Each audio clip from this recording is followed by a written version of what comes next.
Okay. All right, here we go. Continuing on here, number 9. Robert has $180. How many Mexican pesos can he buy with his dollars? All right, so we're going to need to use this ratio right here of $1 equals 12 Mexican pesos. All right, so let's write that down. $1 to 12 pesos.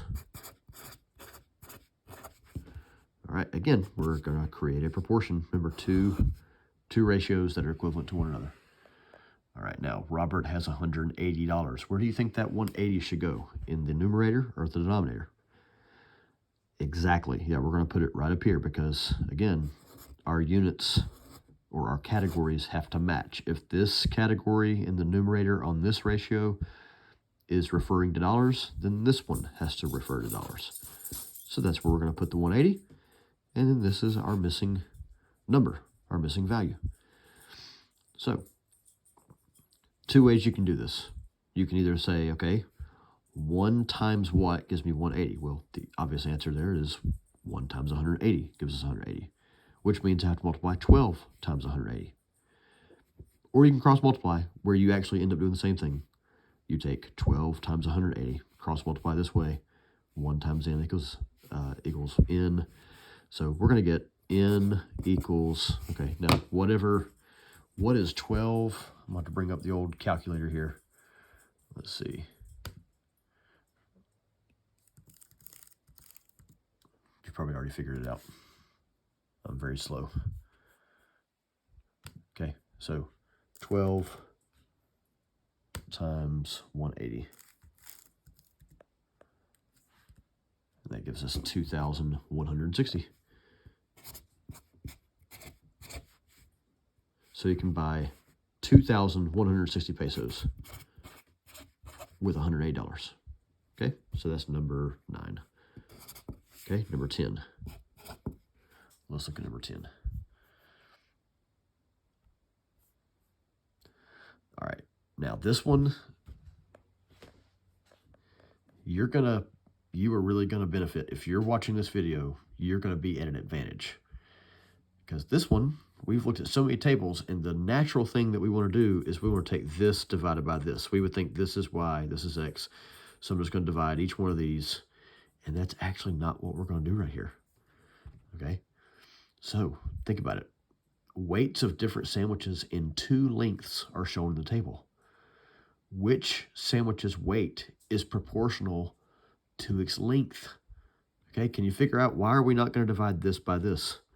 Remember, every ratio has to have 2 units, right? If I take 1 and 3/4 divided by 3/4, I'm dividing pounds divided by pounds. So really, the way we're looking at this is the length of the sandwich is our y, and the weight of the sandwich is our x. So what you're going to do is you're going to take 6 divided by 3/4 and compare that to 12 divided by 1 3/4. Okay, if I take 6 divided by 3/4 and 12 divided by 1 3/4, and I get the same thing, then I know that there's a proportional relationship between the weight and the length. Okay, so I'm not going to work through all these because it takes a long time. I've already done it. You can actually look at the study guide answer key in Schoology, and you can already see that it's the veggie sandwich. But I want to show you just how we got that answer. Okay, so we're just going to go 6 divided by 2/3.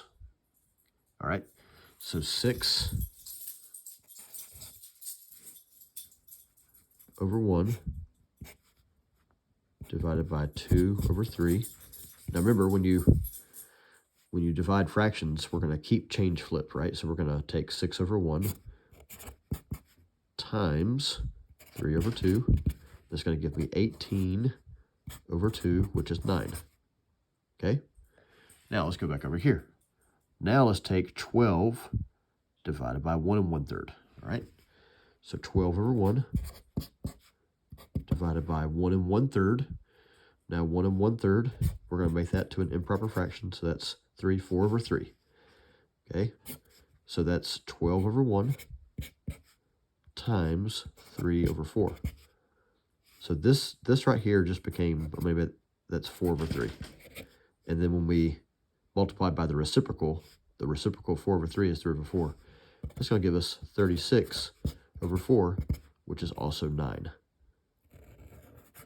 Okay, so that means that 9 is our constant of proportionality. Okay, all right, so what we're doing here is we're taking this divided by this. Compare that to this divided by this.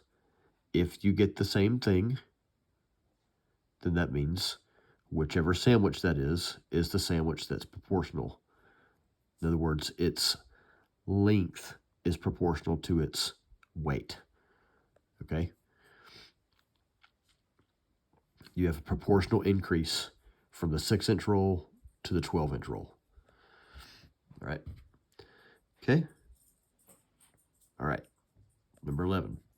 If a cheetah can run 9 2/5 miles in 1/3 of an hour, what is the unit rate for how many miles a cheetah can run per hour? All right, here we go. Remember what we do with mixed numbers. Always make them into improper fractions. So what is this mixed number going to be as an improper fraction? Well, 5 times 9 is 45.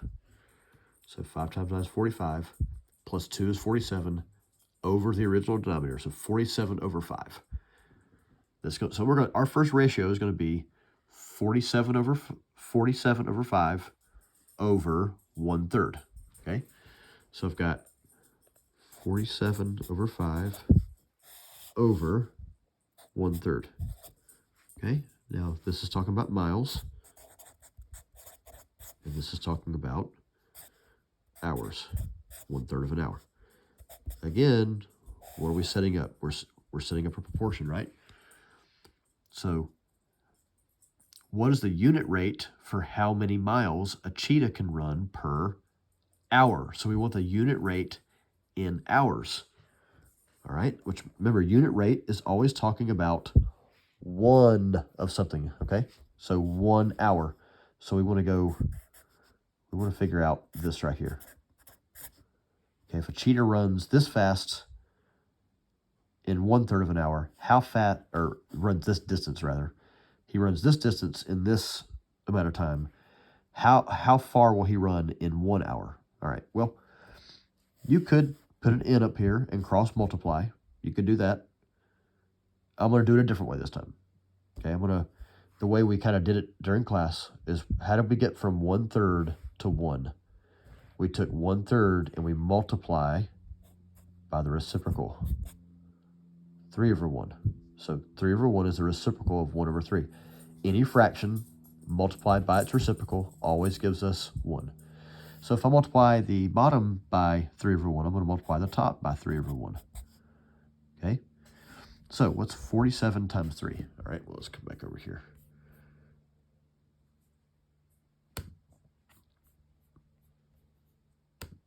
Okay, 47 times 3 gives me 141. So I have 141 up here, and 5 times 1 gives me 5.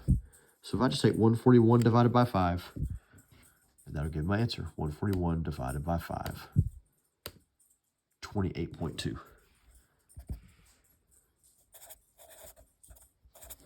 miles. So that cheetah in an hour will run 28.2 miles. Okay? Just pay attention to how we're setting these proportions up. All right? Okay, let's keep going here. All right, now this is one we're throwing in from the last test. Okay, so we've got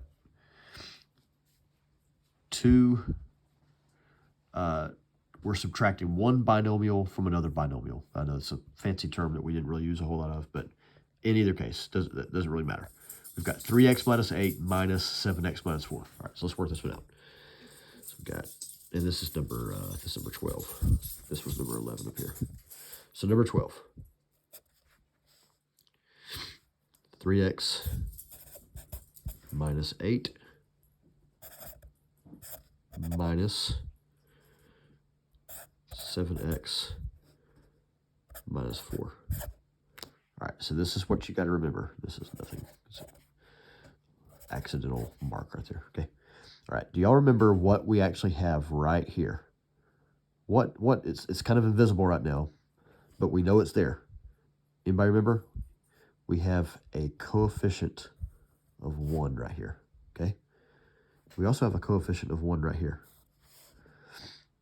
Now, when I distribute this positive 1 to everything inside the parentheses, since anything times 1 is just that thing, that means nothing changes in here. We can just remove these parentheses. So 3x minus 8. I'm actually distributing this positive 1, but it doesn't change anything. 1 times 3x still gives me 3x.